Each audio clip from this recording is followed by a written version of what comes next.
My name's Robert Winther. I work at Austin Health as the Veteran Liaison Officer. I'm a baby boomer, born in 1947. I'm the son of a World War II veteran who fought on Kokoda, 39th Battalion. He was one of 4 brothers who went to war. 3 of them came back, 2 Army, 2 Navy. The one that didn't come back was killed on the sinking of the HMAS Canberra. He was a Robert. I'm a Robert, and he was moved from the Canberra as it was sinking, and I only just found out, onto the USS Patterson, where he passed away. My mother was not a war widow because my father's death in 1961 was due to a car accident. So she had the challenge of not being a war widow, not getting a pension, not getting health care, and looking after 3 children, of which I was the oldest. And before me, 2 girls were full term and died before birth. So Mum had 5, and I was number 3 and survived. And in my lifetime, I was able to go back when I was about 60 and say thanks to the GP who looked after Mum and me and all those years. We're looked after by legacy. So the link really is that Dad was a vet. Legacy stepped in when he was killed. I passed the Commonwealth selection test somehow and was offered to work in a number of Commonwealth departments. I selected the repatriation department, as it was then called, because the legatee looking after us worked there. And I started 7th of February 1966, still going, and have worked through the amalgamation of the Repat Hospital into the state system some 30 years ago. And always for the last 59 and a bit years working with the veteran community. And the final bit on me is that I missed the Vietnam conscription call up in 1967.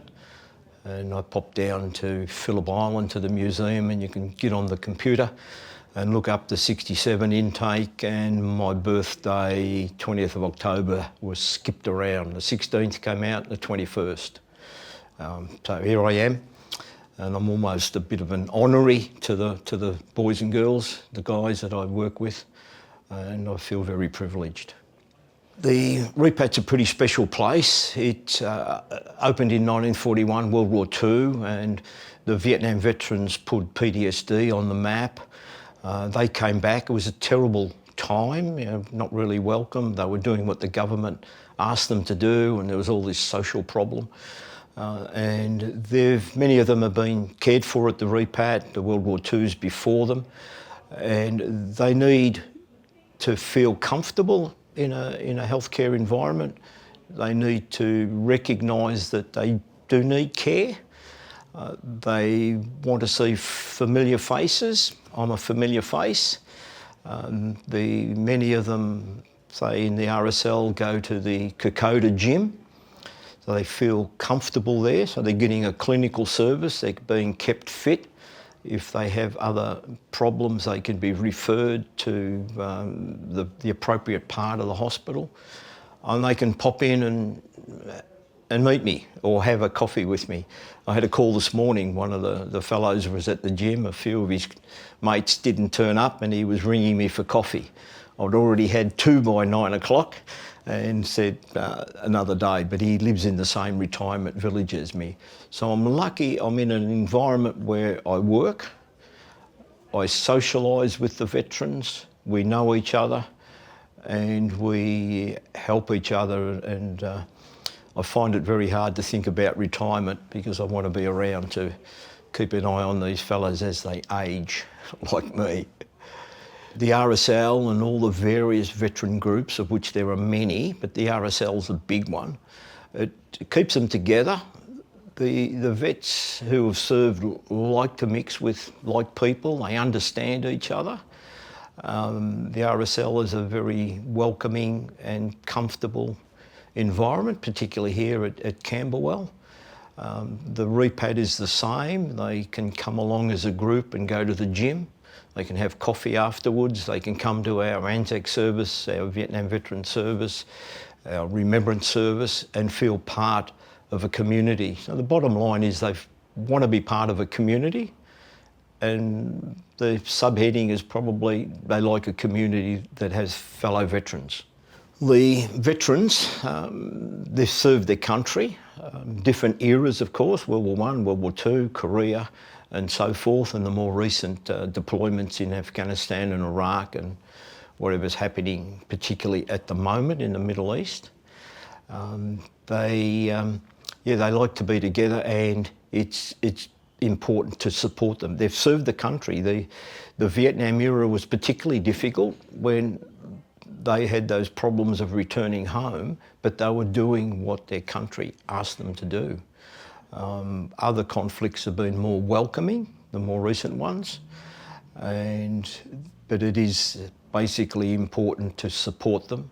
The RSL provides a big role in that. It's the largest veteran organisation in the country, and I think as some of these other groups find that they head towards the end of their need, their existence, they should roll into the RSL because it's the overarching area. The work we do at Repat, it's good, it's varied. We provide clinical services, and often we're out on the hustings saying, send me your money.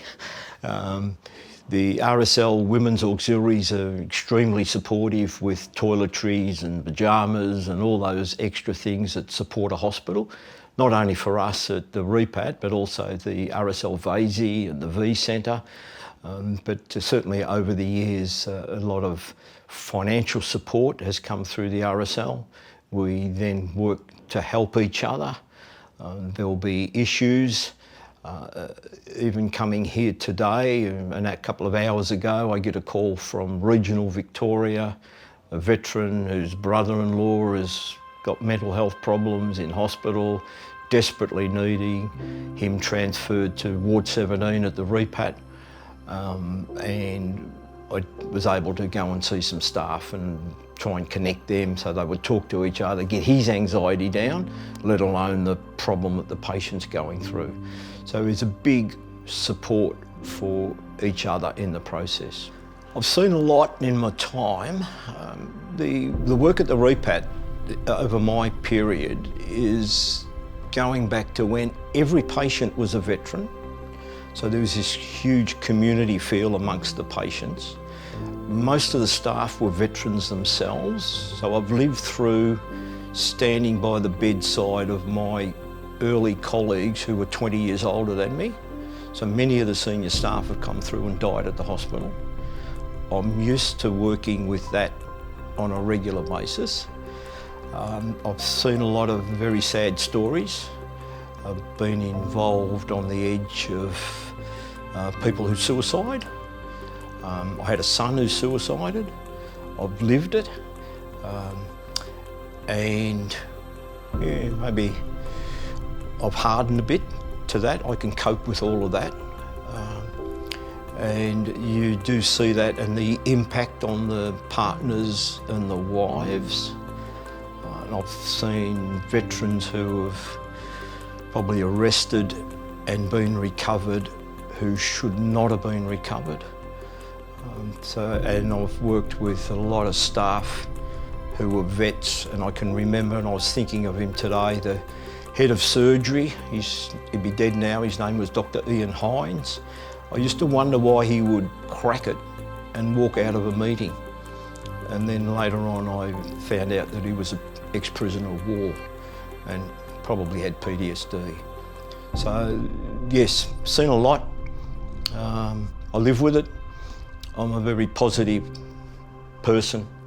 I can keep coping with that and knowing that the Repat, the RSL and all those people supporting veterans are doing a great job.